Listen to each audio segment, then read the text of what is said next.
The second round is about stories. Because of that, I need to add a story to my game. My last Game Jam entry was a pure puzzle game, but for this round I had to expand on it and give it a narrative. In this video you will see how I turned a puzzle game into a Metroidvania, blending exploration, mystery and progression while staying true to its puzzle roots.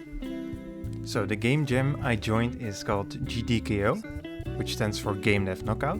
It's a yearly game jam. I will put a link to next year's edition in the description. For the last round I created a puzzle platformer called Shift Shape. Last round I got first place and therefore I now need to create a second game. But I set a personal goal for myself, which is that I want to continue on the same game. This round we had 2 weeks to make a game with a story with 2 additional requirements. The game has to have projectiles and the game has to include at least one animal crucial to the gameplay. So I went back to my notebook in which I already put down a lot of ideas and looked for anything that would match these mechanics. Luckily, I already wrote down something about snakes, since they perfectly fit a grid-based game. I quickly implemented something where the player can control the snake. By positioning the snake correctly, you can reach previously unreachable locations.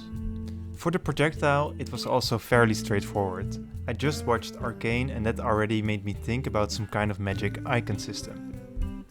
This means that some shapes will have icons on them. When your face moves into one of these icons, something happens. So when the player hits the projectile icon, they will shoot a projectile in the direction their face moved into. With 2 of the requirements completed, it was now time for the most important thing for this round, the story. Puzzle games don't usually focus on story, but I wanted to find a way to make it work. So I started sketching to come up with some ideas.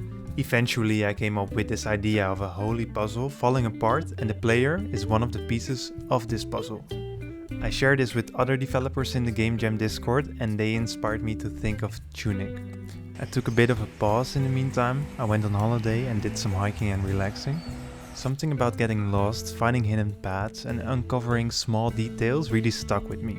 When I got back, I realized that's exactly what I wanted for my game. A world that feels mysterious, where discovery is its own reward, just like in Tunic.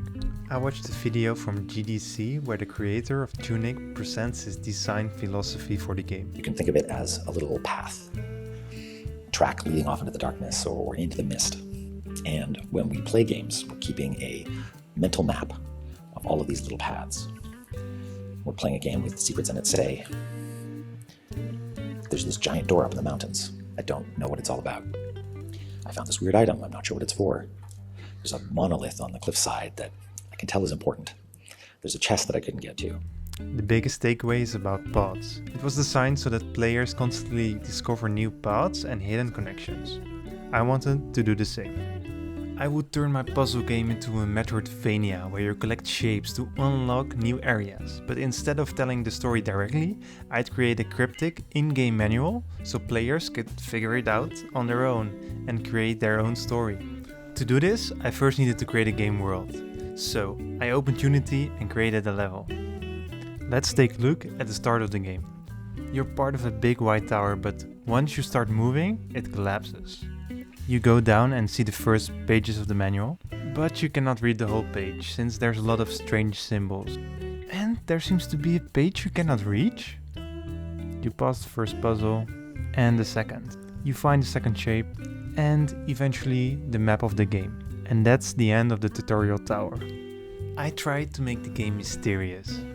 And by doing that I challenged the player to figure out some of the mechanics by themselves, such as how the snakes and the projectiles work. This does increase the difficulty a lot, which definitely makes the game less accessible.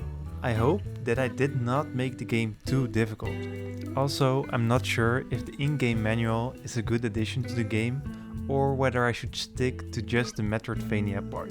The in-game manual might be too complex for the game since it introduces a bunch of different design problems. Let me know what you think in the comments. Should I keep the manual or should I make a pure puzzle Metroidvania game?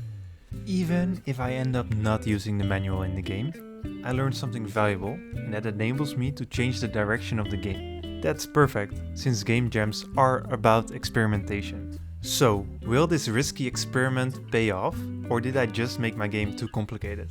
I'll find out soon, and you can too. Subscribe to my channel so you will get a notification for my results video and see if I got to the next round of the game jam. Thank you.